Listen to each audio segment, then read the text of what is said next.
مگر آپ اپنے اپنے گریبانوں میں جان کے ہم ساری ذرا جائزہ لیں اور بحثیت امت ہم خود کو دیکھیں، بحثیت امت جائزہ لیں۔ اس سے بڑا امت اور دین پر زوال کیا ہوگا کہ ہماری زندگیاں بیت جاتی ہیں، بال سفید ہو جاتے ہیں، 100 سال بھی زندگی گزار لیتے ہیں۔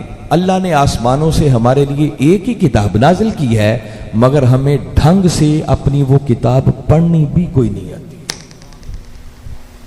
میں صحیح کہہ رہا ہوں یا غلط کہہ رہا ہوں؟ اور پھر سوچیں جن خوش نصیبوں کو وہ قرآن پڑھنا آ جاتا ہے، ان میں سے وہ کتنے بچتے ہیں کہ جو پڑھیں تو پھر ان کو سمجھ بھی آتی ہے کہ اس قرآن کے اندر لکھا کیا ہے۔ اور میں کبھی کبھی سوچتا ہوں کہ جس امت کو یہ قرآن پڑھنا کوئی نہیں آتا، جن کو سمجھ کوئی نہیں اس کتاب پہ لکھا کیا ہے، تو وہ بیچارے اس پر عمل خاک کریں گے۔ کیا عمل کرنا ہے؟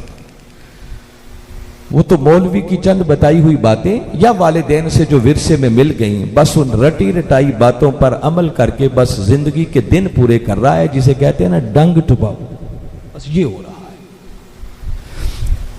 اور صورتحال یہ ہے کہ اس امت نے جو سلوک قرآن کے ساتھ کیا وہی سلوک نواسہ رسول کے ساتھ کیا۔ امام عالی مقام نے اپنا سب کچھ قربان کر دیا، اور سب کچھ قربان کر کے امت کو جینے کا گر سکھایا تھا، اور ہم نے کیا کیا؟ بس ان کی شہادتوں کو داستان بنا دیا۔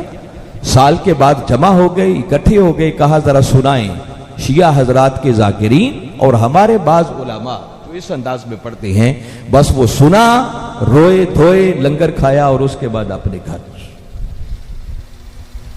اجر مل جائے گا، ثواب ملے گا، جو مجلس کرے گا اس کا اجر ضائع، مگر شہادت حسین منانے کا حق ادا نہیں ہوتا۔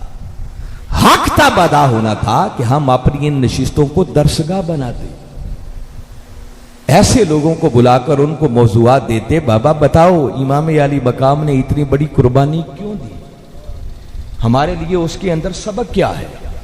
معمولی ہستی نہیں ہے، وہ ہستی ہیں جو میرے آقا کی زبان اقدس چوس چوس کر پروان چڑھے، جو میرے آقا کے کندھوں پر سواری کرتے رہے، جن کی خاطر میرے آقا اپنے ہاتھ زمین پر لگا کر سواری بن جایا کرتے تھے، جن کی خاطر میرے آقا اپنی نماز کے سجدوں کو ہی لمبا کر دیتے، جن کو میرے آقا نے جنت کے جوانوں کا سردار ڈکلیئر کیا ہے، اس ہستی نے اتنی بڑی قربانی دی ہے تو ان کی زندگی کا ایک گوشہ بھی نظر انداز ہونے والا نہیں ہے۔